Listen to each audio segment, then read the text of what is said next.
2/3 of those people who were unhappy 5 years earlier, who stayed married, were either, this was a 7-point scale, 7 being fabulous, were either a 6 or a 7.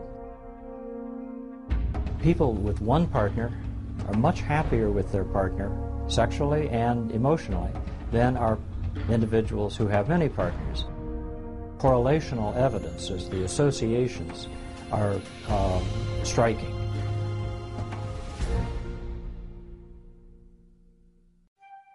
It may be too late, for although economists and social scientists tell us that this is not a political issue, it remains perhaps the most highly politically incorrect one. There's a dispute, I think, between people who are making moral claims about family, divorce, cohabitation, gay marriage, all sorts of that. There's a dispute between people who are making moral claims about this and people who are making data-based claims. And when you look at textbooks, when you look at what scholars and academic people who are not doing the research say about this issue, there's a very big disconnect there. Those of us who are interested in data-based claims and are trying to steer clear of making clear moral claims about this, we're largely in agreement about the troubling waters that we're about to boat into. A lot of the textbooks generally are not reporting very much of the evidence that's being accumulated by the researchers. It's also true, I think, for people who are worried about women's rights, about the gay rights, about environmentalism. All of these movements are deeply informed by a 1970s era preoccupation with the so-called population bomb. People who are out there teaching, primarily in smaller colleges and universities, they really don't want to go into their classes and talk about how differences in family form make a difference in terms of child outcomes. If suddenly we live in a world in which people understand that the future is one of depopulation, then all of those progressive causes will have to find a new way of arguing. Interest groups that support families are very marginal in the political competition. There's a good reason for this, I think, and that is that families are units that are looking after children. They're usually pretty busy, and they don't have the time or the inclination to compete on the political stage. This was a subcommittee of the Senate, as I recall, maybe 8 or 9, 10 years ago, and at that time many of us were calling attention to the fact that marriage was a seriously weakening institution in the United States. We were hoping that they might take some kind of action.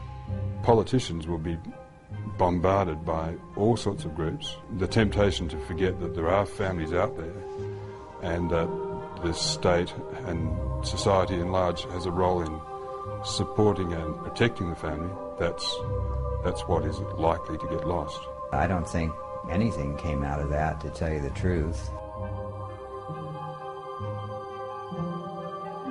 I have to admit that we started to pay serious attention to our family policy after we admitted that we are facing the demographic catastrophe.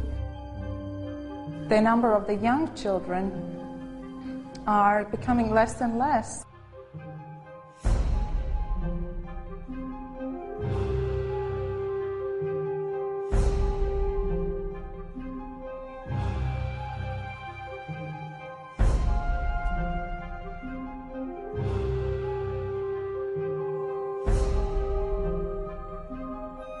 And for such a small nation as Latvia, it might even endanger the survival of our nation.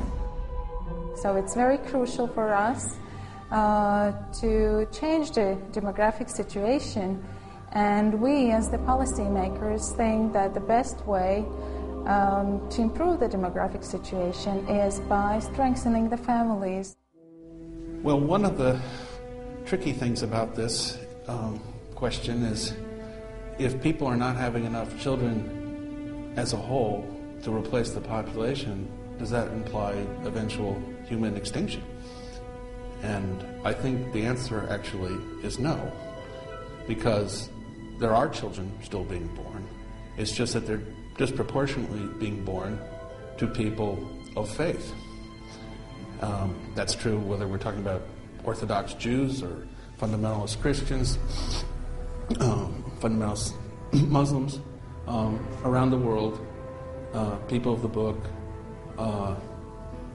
tend to have larger families than their secular counterparts. The evolutionary biology of sex is all about reproduction, which is sort of a mystery to me.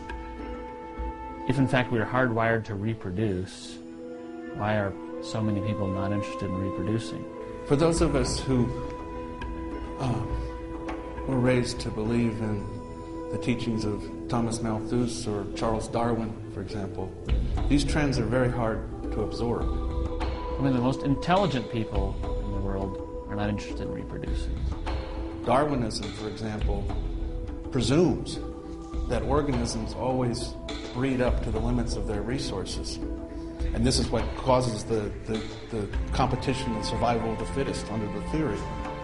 And yet here we look and you see there's one great big species that stands as an exception to this, apparently. And that one species would be human beings. They stake a lot on the idea that men are interested in reproducing themselves as much as possible. And men are interested in sex. None of us doubt that. But are they really interested in reproducing themselves? Have they always been interested in that? I don't know. A lot of that's speculation. The only way you can sort of preserve the theory is to say, well, human beings are on the road to extinction. They're maladapted to their environment. Or you can say, as I just said previously, that certain kinds of human beings are on the way to extinction. In particular, people who, for lack of faith, don't go forth and multiply. We find ourselves at a crossroads. There's one way to turn this around, maybe. I'd call the Swedish model. That's one way. The other way is a return to traditional values, and specifically patriarchy, properly understood, which was a value system